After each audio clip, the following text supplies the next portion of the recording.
ہے۔ لوگوں کا حساب اعمال کا وقت نزدیک آ پہنچا ہے اور وہ غفلت میں پڑے اس سے منہ پھیر رہے ہیں۔ ان کے پاس کوئی نئی نصیحت ان کے پروردگار کی طرف سے نہیں آتی مگر وہ اسے کھیلتے ہوئے سنتے ہیں۔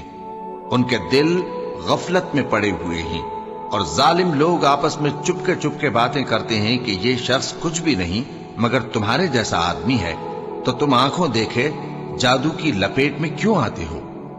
پیغمبر صلی اللہ علیہ وآلہ وسلم نے کہا کہ جو بات آسمان اور زمین میں کہی جاتی ہے میرا پروردگار اسے جانتا ہے اور وہ سننے والا ہے، جاننے والا ہے۔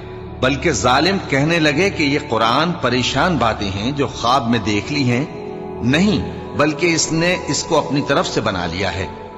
نہیں، بلکہ یہ ایک شاعر ہے۔ تو جیسے پہلے پیغمبر نشانیاں دے کر بھیجے گئے تھے اسی طرح یہ بھی ہمارے پاس کوئی نشانی لائے۔ ان سے